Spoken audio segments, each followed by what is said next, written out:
Ijoollee pirankii taane bar jarattiin wal fuute wal jaallatti duraanuu baga walitti cabsitan. Namni barate maqaa biyyaa yaamsisa geetiin jennu ragaadhaa waliin kunoo kana. Namuma akka Alestaayee Terumuunu maqaa biyyattiitiin itti gorree jira. Akka Jimmaatti gammannee jirra.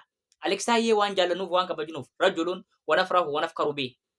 Gurbaa itti gammannuu fi gurbaa itti horruu ittiin boonnuudha. Rajjaala baga fuudhe. Asirratti gaa waa'ee doktorummaa Nabilaatti booda deebina. DR wanti jedhamtu waan taphasin jedhee abbaan barbaadeera dubbatu miti. Laffaatii waggaa jedhamtu. Amma waa'ee Alestaayee irraa waa xiqqoo siruu rukunneeti bira darbina. Alestaayee intala waggaa 25 barattee argatee jettan. Innis argateera dhugaadha intaluma argatamuu qabdu. Intaluma argachuudhaaf laffaamuullee qabdu. Salphaatti argatee akkuma xiqqootti argatee rabuma beeka. Aleksis immoo nama laayyoo miti. Isinis Aleksitti heerumuudhaaf waan argatte qabdi. Tokkoffaa irratti wanti isin argatte amaatii gaarii. Amaatii gaarii argatte. Haati Aleks, haati Tinqee keenyaa baay'ee takka kabajamtuu fi jaalatamtuudha.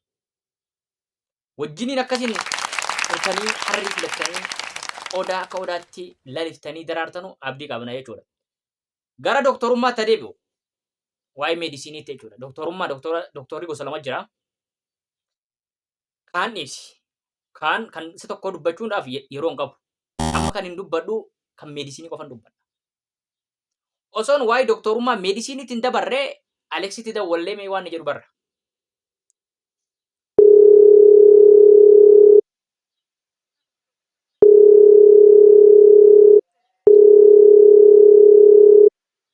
Salaamu alaikum. Alestaayee akkam fayyadaa jirta? Mabruuk.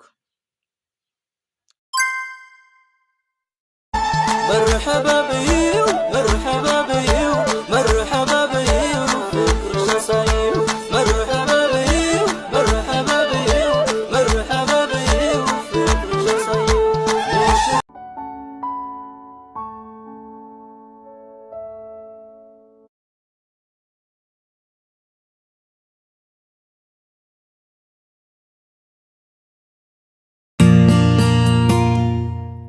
Kabajamtootaaf jaalatamtoota keenya Aleks Taayyeedhaa eeyyamamaa miti sagalee isaa kan dhageessisuu fi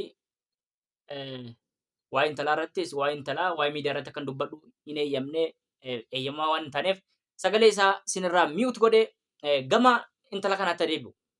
Intalti godina Jimmaatti dhalattee naannoo ganda safara yookaan naannoo Dedoo jedhamtu Dedoo keessa ganda Abbaa Kooyyitti jedhamutti dhalatte.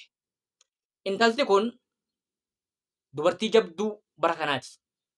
Tokkoffaa irratti haala rakkoo keessatti barattee barumsa isii xumurtee booda waggaa 20 wayii barattee meedisinii keessatti gosa ispeeshaalistii ilkaanii deental ispeeshaal kiliinistii barattee amma eebbifamtee hojiidhaaf dhiyaattee jirti.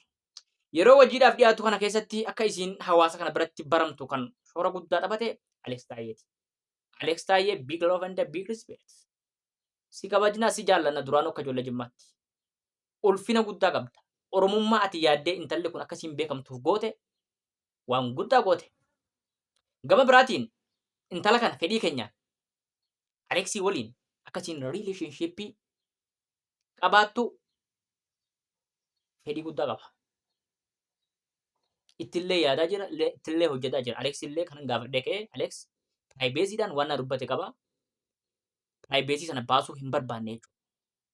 Isin galee piraayiveesii sana baasuu hin barbaanne. Maaliif warra ulfoo ulfinaa akka jedhe biroon haadha laalii intala fuudhii akkasuma haadha laalii ilmattillee heerumiinis gorsuma gaa wanti shamaraaf mammaakame dhiiraaf illee ni ta'a. Aleks akkanaan jedhetti guyyaa 2 yookiin guyyaa 3 booda intarvii bal'aa waliin goona jedhe. Amma kanaafuu jennaan sagalee kanan baasin jedhe. Viidiyoo guutuu qabadheetan ni yaadda. Hanga dhuma sagantaa kanaan toorri nu hordoftan. Big love and big respect.